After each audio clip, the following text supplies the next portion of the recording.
Welcome back to the sweatshop. In today's video, we're going to be working on this 2001 Subaru Outback. What we're doing in today's video is we are going to be replacing our crankshaft pulley because our current one has a nice wobble, which is no good. We're also going to be replacing the alternator belt in this video, and we would be replacing the AC belt. However, our AC compressor is dead, so we're going to be replacing that and the belt in another video. We are also going to be replacing the water pump, timing belt, tensioner, and idlers. Now, this is something that I bought a while back. Now, it's probably been about 6-7 months plus. This guy here has been sitting on my parts table. Now, I will tell you that full disclosure, I do not use the Gates kits anymore, and there are a few different reasons for that. First off, most important to me is that one of my customers who doesn't abuse his car at all and has actually taken really good care of it had a timing belt fail through no fault of his own, and it was clear through looking at the belt that it was the fault of the manufacturer. He was still within warranty, but because of a stupid clause saying that the original person who worked on the vehicle was not able to work on it, they would deny warranty, which is a cheap way of basically telling you to go screw yourself. Regardless of who puts it in, a professional is a professional. So if there's one mechanic doing it, what happens if that mechanic dies? In essence, that's essentially what happened in this case, because the dealership, they're not as desperate for work, so they're not working on Subarus anymore. It is a Mitsubishi dealership that did it. However, it is still a professional mechanic, as I am, and it is really ridiculous the fact that they said no. It's not like he was over the warranty period or any of that stuff. So another reason as well was I couldn't get through to them or get them to call me back. It was rather pathetic service on a company that's so large. Like, Gates does a lot of other things. So I will continue to tell them that they suck as a company and will never get $1 from me or my customers or my viewers if I can help it. Now,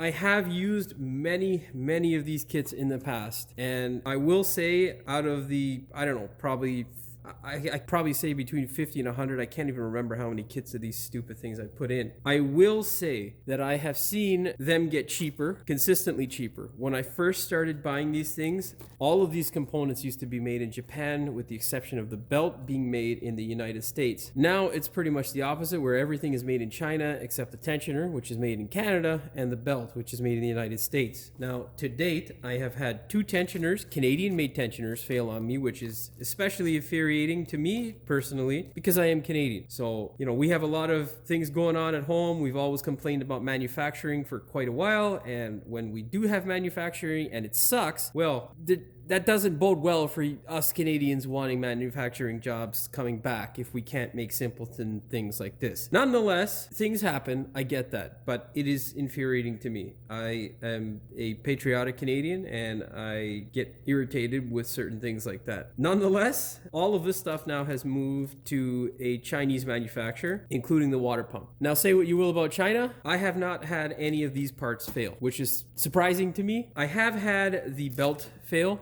once on that customer that I was telling you about. I didn't purchase that kit. He did. It is a Gates kit. He bought it from a Napa store. Of course, they were reluctant to help as well, and they're being more understandable because their warranty is only 1 year or 20,000. However, the situation just sucks. It costs the customer a nice chunk of money. Long story short, I would not recommend any of my customers picking up a Gates timing kit. Continental is another company that's out there. I personally have not used them very much. I've probably put maybe about 4 or 5 of their kits on different cars, never the Subaru, and I've never had any issues with them. However, for specifically the Subaru, I would recommend the ASIN kit or the dealer. There's no point in putting, thousands of dollars with a head gasket and timing belt and all that stuff, and then having your timing belt fail. So yeah, hopefully you take my advice. I have installed many ASIN kits in the past. The last one that we did install on that other Outback, which is 2006, the components, the majority of them were made in Japan, and then I believe the belt was a Mitsubishi belt, which is the OE manufacturer, and that was made in, I think it was either India or the United States. I don't remember exactly. Nonetheless, this is also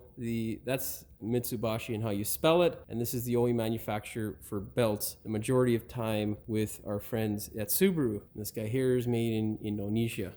It is important to get the Mitsubishi because they specifically make the right size as compared to the aftermarket world. Again, another problem with Gates is they sometimes, like Dayco, will make a number of different sizes that do the job, however, don't fit correctly. Yeah, so I know I was telling myself I'm not going to make this video extra long. We're already 7+ minutes into this clip. So basically, I will be showing you what is important. I'm not going to be doing a live sort of view of every little thing that I do. The reason being is because the video will turn into a gargantuan size video, which I will probably never edit. That is the problem with the other timing belt videos that I have done. I've done 3 or 4 of them, and truthfully, it's just never gonna happen at this point in my life because I've got way too much stuff going on. So that being said, before we get started with today's video, do me a big favor, hit that subscribe button as well as the notification bell so you never miss one of my new videos. Now, I will say, definitely take a look at the complete video before you go ahead and tackle this job. Do not do it side by side. Just make sure you're completely prepared before you tackle this job, because it is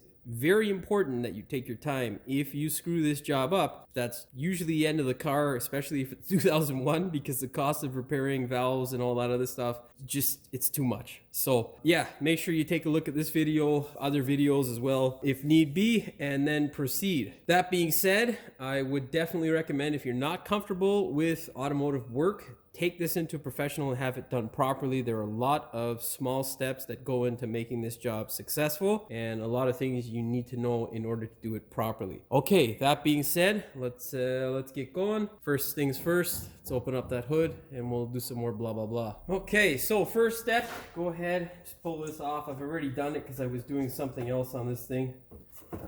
Very easy, just 2 10 mils is what takes care of that. Usually by this time, if you're in the rust belt, they're busted. Nonetheless, when we're doing this, I'm going to be removing the radiator. It's not absolutely necessary. You don't actually need to. I just want to clean this thing off because it has had a repair done, and I'm not sure whether it's leaking, but I'm going to take it outside, power wash the thing and whatnot. The best way to do that, of course, is to make sure you have it completely out of the car. That being said, you can see here our wonderful compressor as well. It's gone. Looks like the bearing failed, and then the heat from the bearing melted off our wonderful rubber bushings here that hold our compressor, flywheel, and all that stuff in place. That guy there is gonna get replaced altogether. I think, luckily, we don't have any issues with the compressor internally. It looked like it's spun freely. However, none of this information matters for this video, so stop making it longer, Jimmy. Okay, so essentially, what I'm going to be doing that you don't need to do is removing the radiator, just so we can get you a clearer view and I can power wash it. What we will be doing is potentially moving our alternator and power steering pulley out of the way. We're not sure of that yet, depending upon how the view looks. Of course, you don't need to when doing this job, although it does make life a little bit easier so you can see what you're doing. Get yourself a 10 mil and a 12 mil of the deep variety, and yeah, I'm gonna start hammering away on this stuff.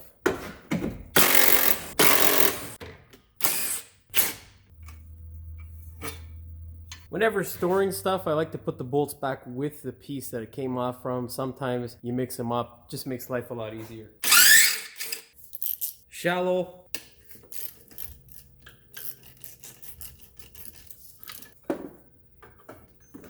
In case you're wondering, that is the OE belt. This number here is important. Make sure you compare the 887 to your new belt. If it doesn't have that number, you got the wrong belt. For the alternator belt, very quickly, you can see here they are the same manufacturer. However, there is a difference. This guy here is 887 millimeters in length. This guy here is 890. You want it to be really damn close. I wouldn't exceed this, to be honest, because this one cross-referenced from this part number to this. So I'm assuming that it is the right one. If not, I'm going to be calling Subaru to get that part. Nonetheless, my buddy Sean at WorldPack says this is the correct belt. So, well, we'll try it on and see what happens. Now, the next step, what I would usually do is take off the AC tensioner. However, there's not going to be much room for me and my big head to fit in there. So I'm going to put this thing up in the air. We're going to drain the radiator fluid out of it, finish pulling out the radiator. What you can do in the meanwhile is pull the 10 mil bolts out of the radiator fans. There's this guy here, that guy there, that guy there, this one here, and that one there. And then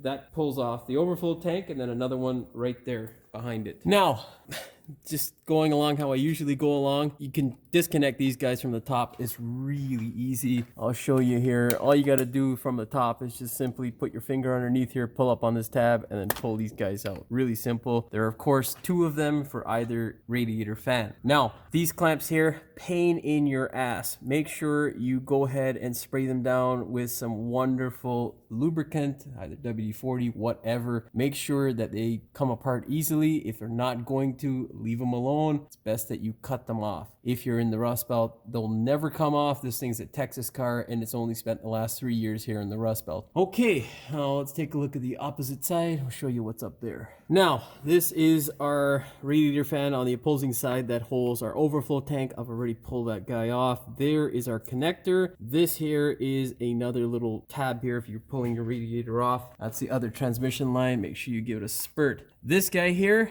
nice and ugly. We're not going to touch that because I don't have a replacement clamp at this point, and it's still in decent shape, so I'm not going to upset it. However, this guy here needs to come off regardless, so we're going to upset this guy by removing it. Just because it looks good doesn't mean it is good. Give it a little lubrication and make sure it's nice and happy. And yeah, then we can start pulling all this stuff out. Once you disconnect all of that stuff, you're going to go back to the opposing side. Well, you don't actually have to disconnect the stuff, but you can go ahead, get a number 3 Phillips bit, pull the petcock out, and let the radiator drain out, and then disconnect the rest of the stuff. I'm going to go do all that wonderful stuff, and I'll be back. Now, I'm not sure if I mentioned it. However, there was a tray that was on this thing. Of course, all Subarus have them. Make sure you take yours off. Now, very important, if you do have a clamp that looks like the rusty ones that I showed you off in the distance here, what you're going to do, of course, is get yourself a small vice grip to hold the bracket. Basically, you're going to get a vice grip so you can hold this section here, right, like that, and then you can go ahead and use a vice grip, or you can use a ratchet to go ahead and pull this stupid thing off. Make sure you take your time with it. If it is going to break, no big deal. Just replace it with another clamp. Now, if you have a worm clamp or a spring clamp, move it back onto the hose. You don't want that to basically give you a headache. Then what you want to do is spin it. Once it looks like it comes free, you're now ready to move this thing off. With the small hoses for these little ATF lines, same sort of thing. Use your vice grip to sort of break it free. Do not be overly aggressive. You will damage the hose. And then of course you can go ahead and use a small pry bar, or what I use for the ATF lines is a clip remover tool, and just wiggle it off nice and slowly. Be gentle. These guys can break, and if they do break, your bank account will break. Now, with your bottom radiator hose off, once this guy drips dry, you can go ahead and put it back in. Very snug. Not crazily snug, just enough so that it is tight and it's not going to come out of there. Make sure you do not over tighten it, because if you break it one way or the other, you're not going to be happy. Take a vice grip, needle nose, or hose pinches, and then you can go ahead and clamp off your radiator ATF lines. Basically just snug. You don't want to crimp them or destroy the hose. You know, a lot of this is just common sense, boys and girls. So yeah, now that we're down here, we're not going to wait. We're going to go ahead, pull off all the bottom bolts for the timing cover. Just makes your life easier. If you're in the Rust Belt, make sure you get these bolts on all the way. The socket on the bolt all the way. I knew something didn't make sense. There's only one different one that goes right there. Should be 2 on the bottom of this cover. However, one is missing for some reason. We're not gonna cry about that. That should be fun to find later. You can get this one top or bottom, doesn't matter. Okay, this guy's an aftermarket hose. If it is original, you'll have the same sort of clamps, or those spring clamps, which are a pain in the ass. Nonetheless, go ahead, wiggle the holes off, and twist this guy upright. Just wiggle it off. Okay. Some more shit. Make sure you don't mix it up. Can get kind of confusing sometimes. This one's a fairly easy one, but a lot of Subarus have some different type hoses. Then pull your wonderful radiator fans out. This guy here has the power steering hose. Be gentle with this hose. They like to get really nice and hard, which is never good for any kind of rubber material. However, we're not planning on replacing it today, so make sure you are gentle around that. And now our radiator is good to go. From the one side at least. Jesus. Let it go, bitch. Now you gotta reach down inside there and get that radiator hose. Make sure you get your ATF lines out of the way. All right. We're making progress, guy. All right. Well, hope you can see all that bullshit. We're gonna power wash all that, try to get it out. Now, like I think I said this earlier, but usually I get this guy off when I'm doing the stuff up top here. Just easier to show you now. Now you can see we have a very good view of our engine. So let's go ahead, get our crank pulley off and our wonderful AC tensioner. You need a 12 mil for that and a 22 for the crank pulley. Make sure you get a drain bucket to place underneath the coolant or water pump area where that hose is off of. Now is also a good time to check this. Feels relatively smooth. I don't think it's bad. It has been sitting for quite a while, so we'll put the belt on. Well, that's the next video. Now let's try the 3/8 DeWalt impact gun. It has the same amount of torque as our half inch. However, it is 3/8, so it doesn't give as much oomph as DeWalt would have you believe. The motor and the impact assembly is probably able to give you as much, but the size of the socket and anvil itself does make a difference. So let's give it and see. Shit. Wasn't expecting that, to be honest. There is a difference. The 22 mil does come out much easier with the same gun that's a half inch version. The weight of the socket and the anvil being bigger does generate more torque somehow. Well, maybe one day I could give you my theory on what I think. Remember, I'm not a scientist, just a mechanic, so don't judge it, brother. Let's wiggle this guy off, relatively easy. You can see here we have a bit of separation on this side here. In comparison to there, it's slightly more back. I should have ran this and showed you guys, but yeah, it jiggles pretty good. It's not good. If it is jiggling, get rid of this shit, get a new one. Now, get your 10 mil and we'll fire off those wonderful bolts. If you do get easily confused, you can use these little cups to separate your bolts. What I use is my, cups like this that come off of my brake clean. However, not important if you are used to working on Subarus like me. Or not important for me, I should say.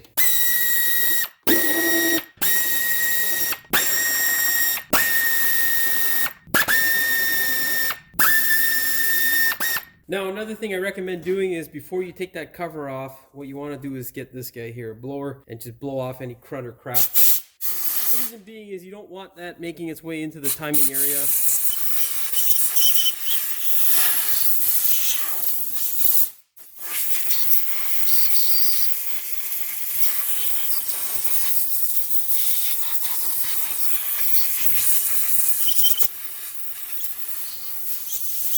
Go ahead, grab the 22 mil bolt, put it back into the hole. What you're going to do is, of course, get the longest ratchet that you have and a 22 mil. This ratchet here, in case you're wondering if buying it, sucks ass. They're crap, and however much they want to tell you that there is a lifetime warranty, they will say that no, there is no lifetime warranty when you go to warranty it. I bought these at Princess Auto, which is a company up here in Canada. I love Princess Auto, and they are goddamn a great place to buy stuff. However, some of the workers suck, and even though policies like lifetime warranty are in place at places like Princess, some workers are dummies and say, well, my friend, nothing is lifetime warranty, which is highly irritating. Something that I face quite often, unfortunately, in and around the GTA from Princess. But nonetheless, you do find workers there who are good and do their job well, and you always get taken care of. Sometimes a bit of a fight, and pretty sure you guys outside the GTA don't have to put up with that. Anyhow, you can go ahead now, pull your covers off. Yeah, just so you don't have the same headaches. I tell you guys at home, boys and girls, what my issues are, so that you don't have to go through them. Give me back the rubber. Don't fuck around, boy. Okay, make sure you get that rubber off, inspect it. They do like to expand whenever there is an oil leak. There are a few things that I'm going to be doing just to make sure we don't end up with oil leaks. The piston plugs usually leak on this thing. We're going to be cranking those guys down. Well, I'll show you that. Now, all we need to do is set our timing marks. We're going to mark the old belt. The reason being is because, well, manufacturers do make mistakes, and you don't want to find out the hard way that you lined up your timing marks wrong because you rely solely on the wonderful person who put the markings or machine that put the markings on your belt. Okay, so what we're gonna do is line it up with the marks. This guy here has an indentation right here. that lines up with the indentation on the pump. This guy has an indentation here that lines up with the indentation on the backing here. And then same thing over there. You got a marking on the cam gear that lines up with this here, the split between the cam carrier and the head itself. God damn it, where the fuck's my paint marker, boy? Fuck out of here with it. Fucking bullshit, boy! Alright, found yellow. So what you want to do is simply just draw a straight line. That's hard for someone like myself because you can see that's not really straight. However, I don't give a shit. So it looks like this might have been done before because I don't remember those white marks being there. Well, we'll see if we see any markings of a Subaru belt. We'll make this more visible for you guys at home so you can see the markings there. And then I'll go by with my camera so you guys can see it, guy. That guy there is the marking on our oil pump and our crankshaft pulley. And there is the marking on our head, on what would be the left side head as you're looking at it from the driver's seat. And that there would be the marking for our right side head. How do you distinguish is this portion here is the cam carrier and that there is the head. The line or the mark where they meet is your timing mark. Now, if it's your first time doing a Subaru, actually there's many engines out there like this now, but if it's your first time doing this particular setup, you don't find TDC. That is the old school way of doing most timing belts. Doesn't work out on this engine. You will screw things up. The engine is set basically now at, I think it's 180 degrees or whatever. Not 100% sure, but the pistons are all in the middle of the engine and they are not on the compression. They're not right up at the top of the compression stroke. They are basically in the middle. So leave them that way. That's the way we're going to time this thing. That's the way you're supposed to time it. If you're looking around and you don't know what the hell you're looking at, these are our idlers here. That's our water pump, and that's our tensioner. Tensioner here you can see is leaking. That is the Japanese tensioner, pretty sure. Used to looking at these stupid things. Most importantly, whenever you are doing a timing belt, it is easy enough just to do the timing belt. The water pump actually lasts fairly long. They don't usually give really any issues and can probably do a full cycle without any issues. However, what does go is our wonderful bearing potentially. They can start to get a little bit of slack, which generates heat, which is never any good. The idler also go, and then the tensioner itself likes to leak. Tensioner is hydraulic and should be replaced because all the percussion that happens over time as the belt continuously lashes against it will weaken it. That being said, grab a 14 mil and you can fire off the idlers. Yeah, don't be alarmed. It's fine if it goes back. That's why you set it at not top dead center so that the valves don't smash the goddamn thing. Make sure you keep the bolts with the idlers. What you can do, spin them. Yeah, that sounds okay. Yeah, this one's no good. Yeah, it actually bound up when I first spun it, so that's an example of one that's gonna eat your engine. Koyo Japan. The other one is Japan NSK. Or NKS? NSK, I was actually right the first time. Dyslexic, so yeah, you know, I think I'm dyslexic. I don't fucking know. Yeah, so this one's also one that would have basically given out. Kind of stops, but it's not stopping smoothly, it's sporadically.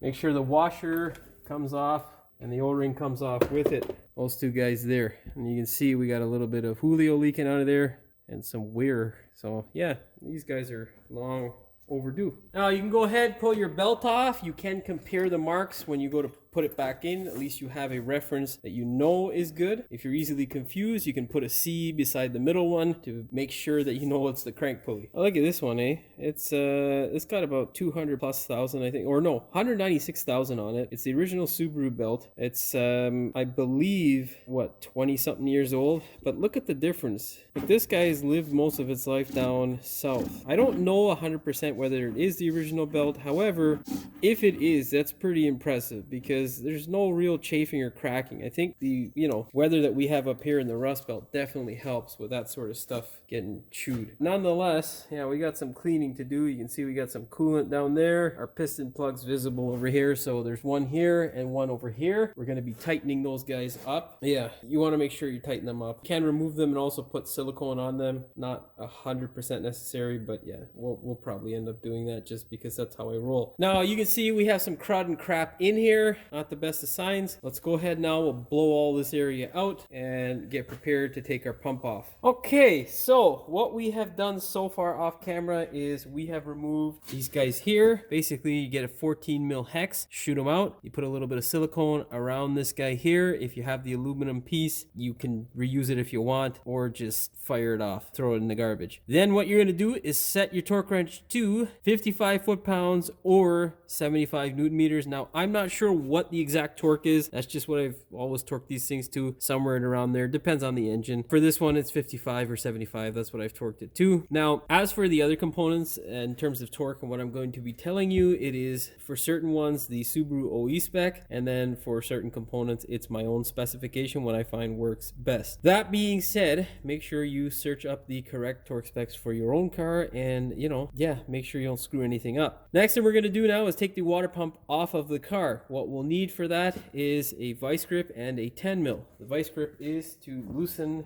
or take the clamp that is holding this bypass hose on. Just shake that guy out of the way. Make sure you put a drain bucket underneath your water pump. It will want to spit all over the place, which is never any fun. Why is this guy not coming off, man? What's your problem, guy? You don't want? Fuck you, all right?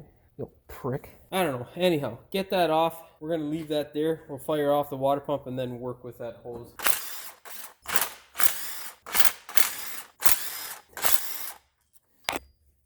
Yeah, I was trying to avoid that, but I can't really see because the compressor's in the way. Anyhow, small flat screwdriver, just pry the pump off of the car gently. Yeah, I'm not going to be able to pry it off like that. We're going to smash it with a hammer. Just get a nice little mallet like this and tap tap. Once you break it loose, pull it off. Gotta do the twisty motion here. There we go. And now we can wiggle this stupid thing off. Metal gasket. If your pump didn't come with that, make sure you get one. Do not replace it with a paper gasket. You will regret it.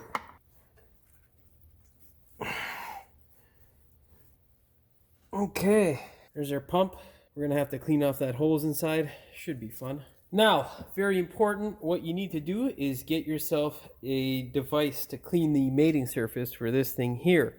What I use is a 2-inch wire wheel or cup. This guy's pretty much dead, but still does a really good job. It is a fine, not a coarse. It's actually very fine, which basically does not take away any of the material. It just scrapes away the crud that is not the original aluminum. That's what you want to do. Once you do that, you're going to take one thing I forgot, there will be residue here. Just wipe it up, blow it out, whatever it is. You want to get rid of the coolant very gently. You don't want it all over your wonderful condenser. And then you can proceed with cleaning off the mating surface. After you do that, what you want to do is take a clean cloth, wipe it down with brake clean, and then do it again. Make sure it's nice and clean, and then you're good to go. I still got to wipe it down inside the little passage. You can see some of the crud that we got off is still there. Okay, so done a few things off camera here. We've removed our thermostat from this old water pump, and we've removed our cruddy gasket. Make sure you get a kit that contains the gasket as well. Nice thing about the Gates kit, it does come with all the stuff. Originally, when we used to get them early on, they didn't have a metal water pump gasket. They actually came with a really shitty paper gasket. Make sure you do not use a paper gasket. Bad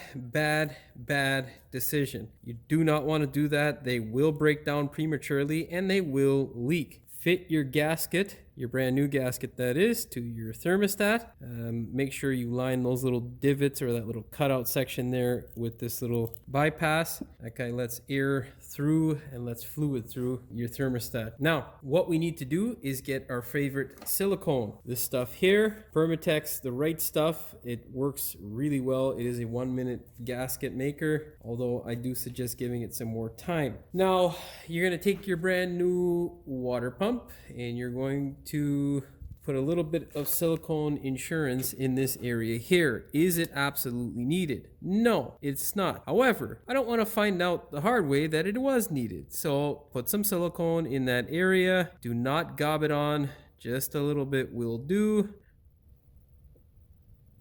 All right. Now what you want to do is plop this guy into place. Remember, this little nipple here, I like to put towards the front. Realistically, in this guy here and this sort of water pump, doesn't really make much of a difference, but the water pump does sit like this. So the higher that is, the quicker your coolant will bleed out, meaning that you won't have an airlock that's a little bit harder to get rid of. Basically, if you sit it the other way, there will be an airlock. Basically, if you sit it the other way, there will be an airlock that develops here and can be a little bit challenging to get rid of. Clean this guy off. Make sure there's no crap or crud on it. The nice thing with the plastic is as long as you service your coolant, it doesn't corrode too much like this. This stuff usually lasts the life of the car. Personally, I like the aluminum, but hey, make sure you anti-seize these bolts. Don't just put them in there dry. We're also going to put a little bit of coolant or silicone around the gasket here. Been up since 5:10 this morning, so it's been a long day already. But you got to get up real nice and early to make that money so you can pay those wonderful taxes that we give, so that certain people can take ridiculous vacations. Hopefully my Canadian brothers and sisters wake up. Don't take it the wrong way. I'm not for one color or another. They all suck in certain ways. Regardless, we need to band together to make them do our bidding because they're our civil servants. Anyhow, that's a discussion for another day. Maybe if you want to hear my opinions, you can leave a comment below. Run this guy up. Now, get your torque wrench. We'll torque this guy on the bench. Go ahead, grab your torque wrench, set it to 8 foot-pounds, and then you're going to increase by 1 foot-pound till you get to 10 as you alternate from bolt to bolt. Make sure you do not over-torque or under-torque this thing. The actual torque spec, I think, for this is 9 foot-pounds or 12 newton meters. I torque it at 10 foot-pounds or 13.5 newton meters. Of course, make sure you check out your own torque specs for your application. Get the correct ones. You can follow mine. They've served me well for the last 22 years.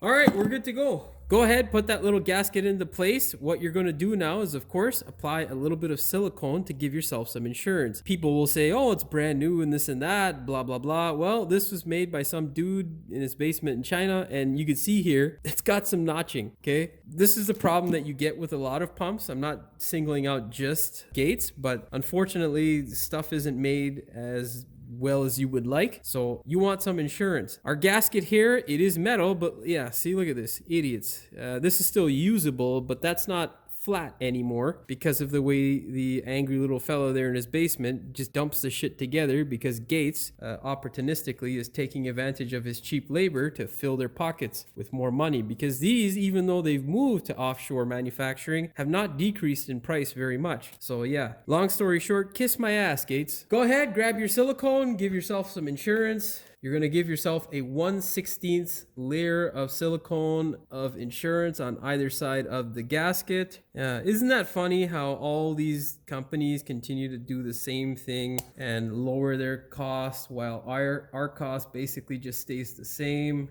I used to get these kits really cheap when we had supplier warehouses up here in Ontario that would let you buy from them. Of course, with the manufacturing drying up in my wonderful home country of Kazakhstan, we don't get those options very much anymore. So yeah, now we have to buy everything from the United States because their warehouses are down there, even though half of this crap is still made in Canada. And the best part of it is when you buy something from the United States, even though it's right next door, well, they treat it as though it's coming from another planet because the shipping cost is just absolutely ridiculous. Yeah, but that's a Canadian problem because we just get raped for everything up here. You name it, we get raped for it. Oil, it's great when you go down south and you see the same oil that's produced in Calgary, Alberta, and it's sold at like half the price down south. How does that work? The best was when our dollar was at parity in like 2011 or 12, and we were still paying more up here in Canada. Just our wonderful government. And I think back then it was conservative government. So yeah, just wonderful. This goes to show you they all suck equally. Now what you're going to do to put this guy into the car is you're going to slide your bolts through the hole, 1 or 2. That's all you really need. You want to get ones that are accessible, and then you can go ahead and put this thing in the car. Just make sure your bolts are in there to hold that gasket from falling out. You don't want it to slide all over the place. Okay, I'm gonna go put this thing in and then we'll bolt it up. Okay, so putting the water pump back in can be a little bit of a challenge. What you want to try and do is essentially get it as flat on as possible. What I like to do is kind of anchor this side so I know that this stupid thing isn't being rubbed off. You can see we still have our little foam thing there. Our rubber piece is still there as well. Those are the little bastards that like to give you a hard time. And then slide this guy in. Just use your finger to make sure this guy doesn't get caught up on the oil pump, and slide it in. Then you can run your bolts up by hand to initially catch them, and then you can go ahead, run them up the rest of the way with either a ratchet or a gun, whatever. Just make sure it's a very low torque gun. You don't want to torque anything with your gun. Now grab your torque wrench. What you're going to do is set it to 7 foot-pounds or 9 newton meters, I think that is. Anyhow, 7 foot-pounds. You're going to go across 1, 2, 3, 4, 5, 6 in a crisscross manner until you get to 10. Then you're going to do a circular check where you go around at 10 foot-pounds or 13 newton meters to ensure that it is completely torqued. I'm going to go do that off camera and we are good to go, because, well, can do this with you guys here. It's just kind of hard to do. Let's show you. Let's do it.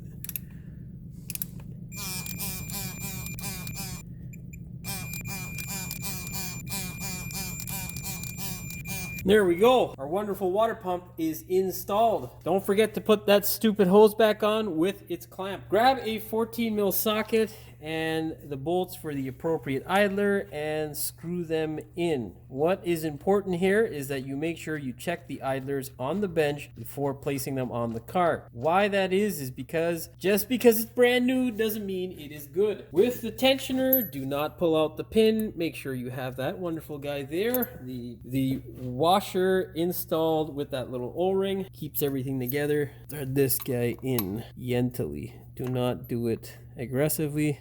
Always thread these in by hand.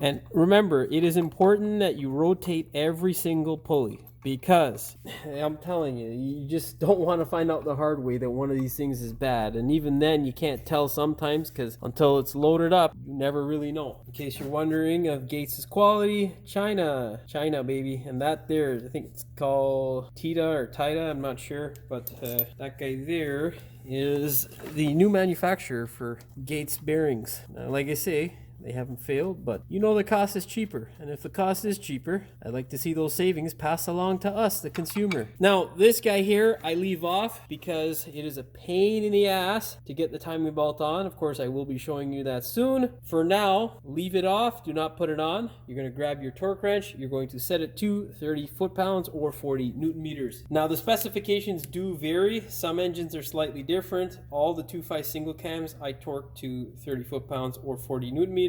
This particular one is 29 or 38, I think it was. But yeah, this is a Jimmy spec. When torquing the tensioner, make sure you're cognizant that it doesn't feel like it's going to strip, because that bracket does strip.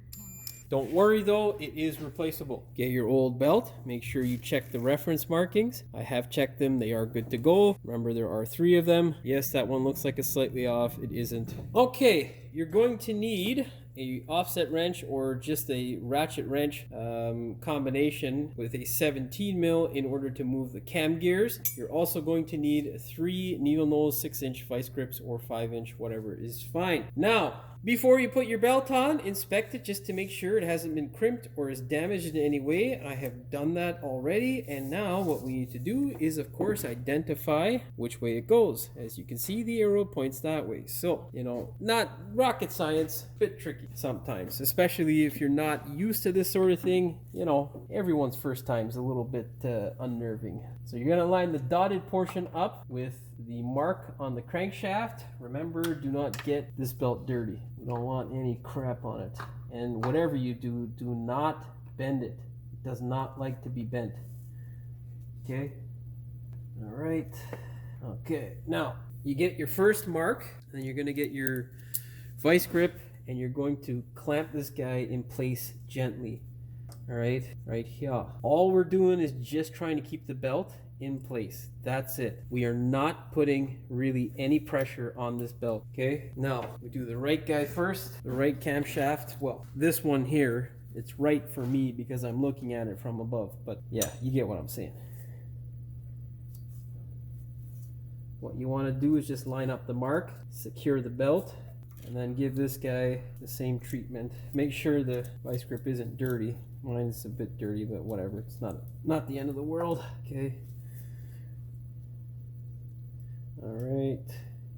And now what we're gonna do is pull the belt from the bottom across to the other cam gear. You're just trying to take out the slack essentially. Oh. So that can happen. It's okay. No biggie. If you're wondering, this is why I have like 6 of these things. I'll just pull that guy through.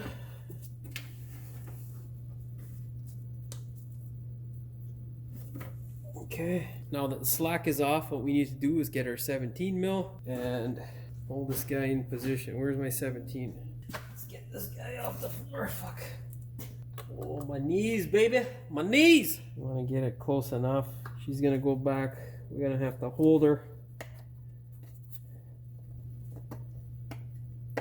Let's hold the cam gear there and just pull the rest of it through. You know, you just want to wiggle it into place. It's not hard per se. It just can be a bit of a challenge. Oh, my timing's off. Yeah, we're off. Okay, so we gotta set the guy on the cam or on the crank properly. Okay, let's do that again. Okay, and now separate this guy here. All right, now we're timing. Our timing is on.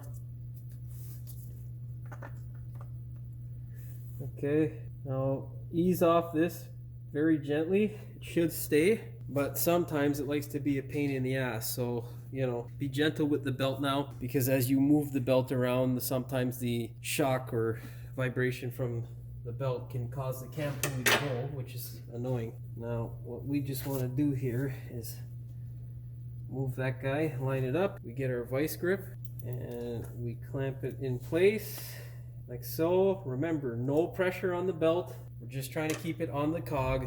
That's it. Then what we do, we take this wrench here. Oh, you know what? My power steering's ends away. So what we'll do is now change out for this sort of thing here. A deep 17 on an extendable ratchet. And then just, well, fix my vice grip up. Okay, now we're okay. Make sure you hold it, because it does like to let loose sometimes. Okay, once it is lined up, just make sure nothing wants to go. Check your timing marks, and then you can get your last pulley. Now, this is not the prescribed method by Subaru. You're basically supposed to put all these guys in place and whatnot. I find it much harder and, you know, a pain in the ass to do. So what I like to do is basically leave this guy here on the cam pulley or sprocket. What we're going to do is essentially take the slack up and slide this guy into place. Whatever you do, all you do is drive this in by hand. You do not use a power tool for this, because if you strip the thread on the block, that means engine out, block to machine shop, and a lot of goddamn money out of your pocket. Okay, so let's do this now. Now, I will tell you, this doesn't always work. You know, for the most part, I can't remember a time where it hasn't worked recently. So yeah, so there we go. See, we've got our belt in and tightening up our pulley, and that's how easy it is. Now, if you don't do it my way, I find it's really hard to sometimes get the belt over the pulley while trying to fumble everything back and forth. It's a real challenge, and you'll end up swearing a lot more. That took all of about, I don't know,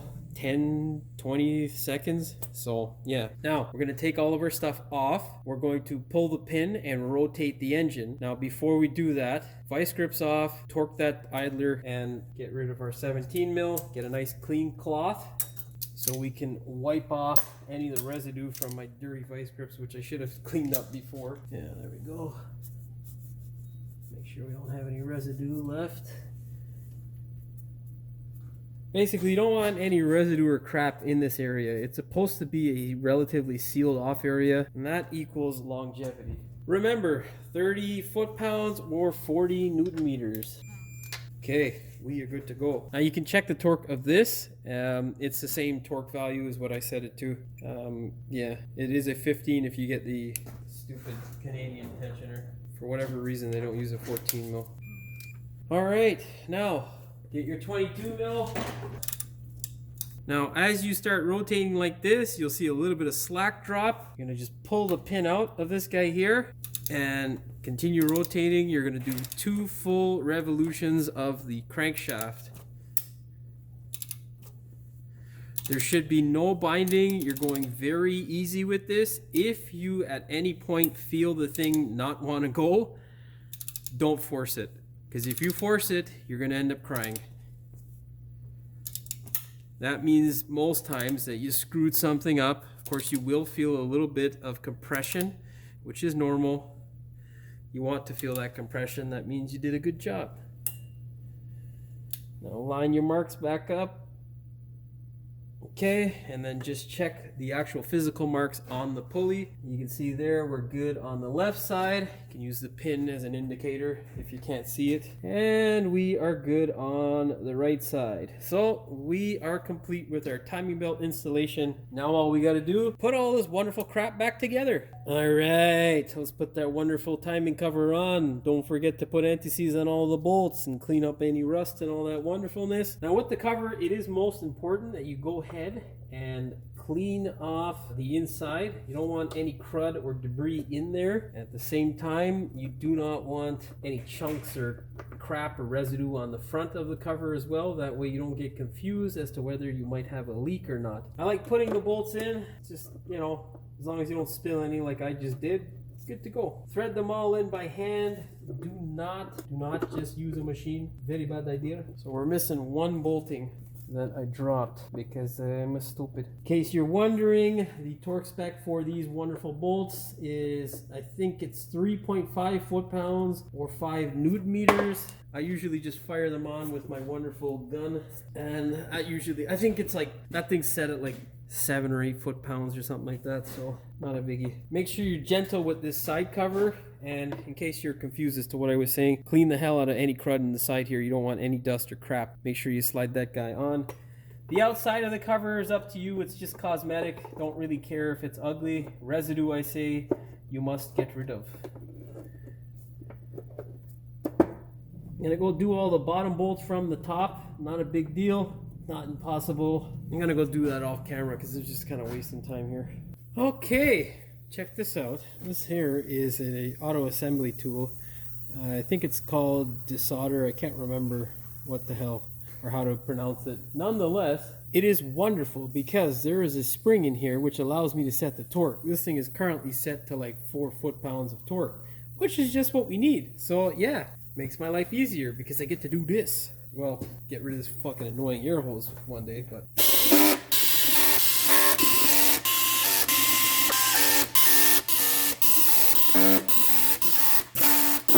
Don't forget this bolt here. Mine is broken on this one, unfortunately, so we're gonna have to nut and bolt that thing. Go ahead, grab the crank pulley and slide it into place. Remember, there is a woodruff key or a dowel, however you want to describe it.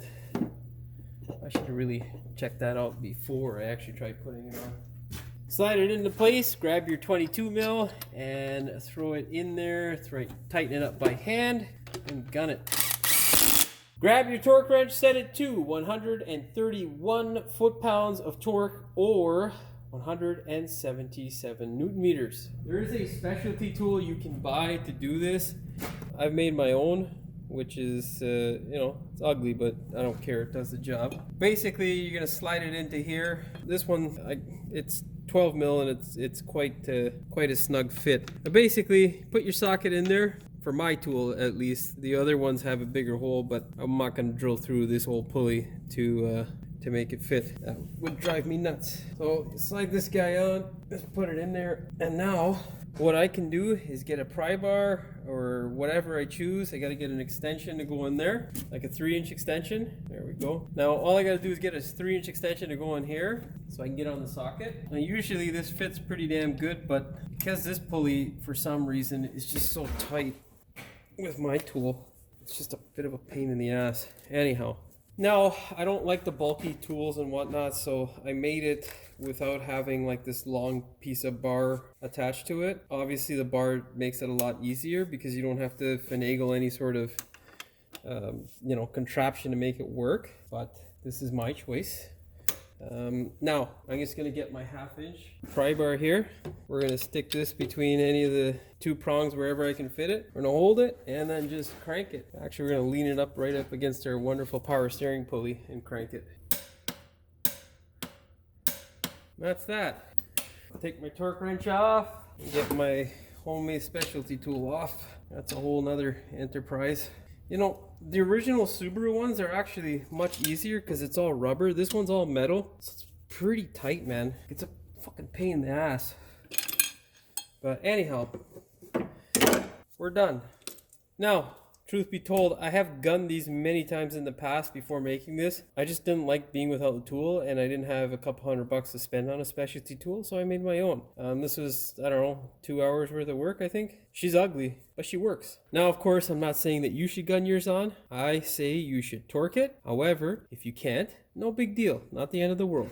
Now, I'm not going to be throwing on my AC tensioner. The reason being is because I'm pulling off my AC tensioner tomorrow, and I'm going to be doing the AC compressor, which will be in the video. However, obviously I don't expect you to watch that video for the torque specs, although it would be nice if you watched it. It is 18 foot-pounds or 25 newton meters. That's the stock spec. What I usually do is just torque them to 20 and good to go. 20 foot-pounds, that is. Now, we're putting on the belt, and I'm going to do my radiator stuff. Basically, we're going to plop the radiator back in, connect all the bottom hoses, and then we'll go ahead and drop in the fans and all that wonderfulness. Not hard. Maybe I might record it. We'll see. Okay, so we got both our clamps in, our radiator clamps up top here, and then you can see there I've connected my hoses down below from the top. It's quite easy to do, really the best way to do it, to be honest. And I've also put my belt on. In regards to the belt, you want to make sure that this guy here does not have more than a 1/2 inch of deflection. Usually between 5/16 and a 1/4 inch is good. You don't want it overly tight, so make sure it can deflect. It's a little bit bigger than I would like. However, it's not the end of the world.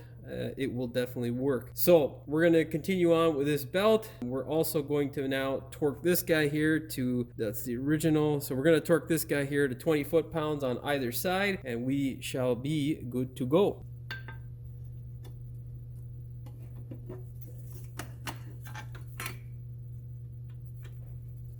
Now, if you have a rebuilt alternator, do not torque this side, this bolt here, to 20 foot-pounds or the recommended 18 foot-pounds. Make sure you torque it at 15 foot-pounds, because if you torque it to the recommended torque spec, usually it will strip the bolt, which is never a good feeling. All right, it's all coming apart tomorrow, but whatever. Of course, drop in the fans. Should have left that stupid bracket off. I usually do, but you know, just trying to get things moving along here, guy. Don't forget that stupid little bracket for your power steering line. Nice and wonderful. Pain in the ass that can be. Now you can clip in your radiator connector or your radiator fan connector from above. I'm not going to, just so I can show you below. What you want to do is you put them in is slide your hand down below just to feel the hole so you can line up the fan, get it to sit properly. All right, now just thread these wonderful things in. A little bit of anti-seize or grease is great. Now, when you're putting them on the radiator side for the fans, just make sure it is plastic safe, whatever lubricant you do use. You definitely don't want to find out the hard way that you use the wrong stuff. For the radiator, not sure what the exact torque is. Don't fuck it up, basically. All right, corner Fale. Two things you want to do whenever you have the reservoir off is make sure you power wash it, and then you go ahead and put in some fluid. If you are doing a timing belt water pump, make sure it is just above the full line. That way, whenever it sucks the coolant back into the system, you'll have enough left over to be in the middle of where the two lines are, which would indicate that you have enough coolant. Of course, if you don't do that, you'll end up putting more coolant in at some point, which might annoy you. I don't know why I said that, but whatever. It's just a part of life with the car. You gotta put coolant in sometimes. Thread these guys in by hand, put that ugly little hose back, get our hair ratchet. Yeah, when I used to do a lot of body work for my papa, that is the ratchet that I used to use all the time. And it made life really easy. Well, because you know, it's torqued and it's tight. It's also really slim in comparison to most conventional ratchets, which are pretty crap, to be honest. And it happens at any speed. Like, look. See? So you know it's torqued. Okay, now what we're gonna do is we will go down below and fasten stuff up. Now, with these clamps here, you wanna make sure you work the wire portion back onto where it originally was. You wanna get it as close as possible so that it makes a good seal when clamping. Also, with this little connector here, they will come out. When they do come out, make sure you thread them up and down all the way. Add some lubricity to make sure you don't have it bind up, and it should be nice and easy to get back on.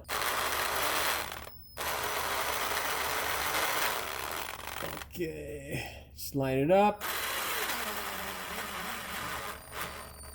You can run it up and then tighten it up by hand. That's what I like to do. Make sure you connect your connectors. Make sure they clip. Make sure you push this hose back home. You want to roll it into place. And now let's do our wonderful clamp here. Oh, I should have ran this up. Yeah, I quite like these clamps, to be honest. They're terrible when working on the rust belt because they rust to hell and you got to cut them off. But if you're down south, man, they work really well. You know, you never have issues with them. Now the spring clamps as well, but the spring clamps are just they are a nightmare to deal with sometimes. I just want to make sure this guy ain't spinning anywhere, and we're good to go. Check the tightness on them by hand for the ATF lines. Yeah. All right, we're good to go from this side. Now I gotta fix a piece of the exhaust and do an oil change, and I shall be back. Okay, so what we've done is we've topped up our cooling system as much as we can before we start the thing up. We've also done our oil change. We've also put our hose back on. The last thing to go back on the car before you start topping up fluids is this guy right here. If you have clamps like that, make sure you don't over tight them. Make sure they're not under tight. These clamps seem to be really crappy in comparison to what they used to be made like. I don't know what's going on, but these things like to come loose. Spring clamps are probably a better way to go. I used to use these things all the time in the past. Didn't have issues, and now I can't get the same supplier that I used to use, and it's becoming issue here and there, which is driving me nuts. Nonetheless, fill it up with the correct coolant. The correct coolant is the blue stuff. You can either use the Honda or Nissan stuff or Subaru. This guy gets used in Hondas and Nissans. It's all the same crap. Whoever gives you the best discount, really. Of course, you're going to keep that close by. When you start bleeding your car, what you want to do is not rely upon your temperature gauge. It can possibly give you a false reading, and also you might not see another temperature sensor that may be on the engine. On this one, there's only one. However, it's always a good practice to get a scan tool that will show you what the actual temperature is. That being said, whenever heating one of these things up, whatever you do whenever heating one of these things up, do not exceed 100 degrees Celsius, which I think is 212 degrees Fahrenheit. Why that is? Because if there's an airlock, the airlock's usually much hotter, and that means, well, you can give yourself a headache. That being said, go ahead, plug in a scan tool that will tell you the engine coolant temperature, run the thing up, turn the climate control all the way to the hot side. Make sure you can feel the air coming through the vents. That way you know if it's getting hot or not. If it's not, when it's like 60, 70 degrees, that means you have a giant airlock. Okay, that's enough blah, blah, blah. I think I covered everything. Let's go ahead and start this thing up.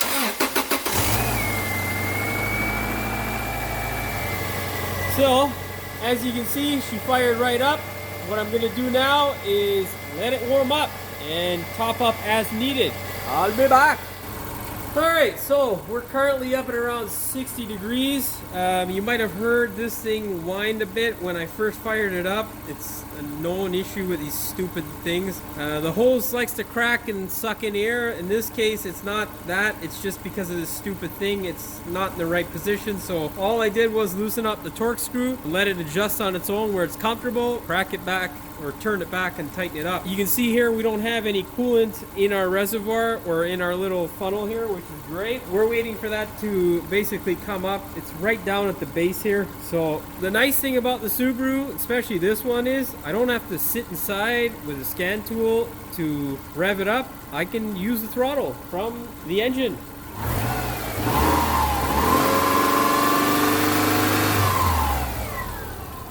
Which is wonderful. I'm telling you, that's one of the things I really miss as a mechanic. Whenever doing water pumps or any sort of cooling system job, you want to be in one place, really. You don't want to be back and forth, especially if the ship box is lowered. That's not fun for your back, especially as you get older. So we're still at 60 degrees now. I'm going to continue to run this thing up till the fan comes on. Then we'll check for 5 minutes after whether we have solid heat in the car. If we do, we are good to go. If we don't, continue the bleeding process. You still have an airlock. Chances of that are highly unlikely. Nice thing is we already have heat inside the car. This thing is nice and quiet, so things are looking good. We're just gonna hold it at rev for a bit and get this thing up to our operating temperature. I shall be back. All right, our fans just came on. Our thermostat is definitely open, and as you can see, our radiator is now empty up at the top here, so we're just gonna top it up just a bit. It's not gonna take very much at all. Then we'll put on our cap. That's that. All right, okay, cap on, we are good to go. I really miss working on older cars like this. It's great.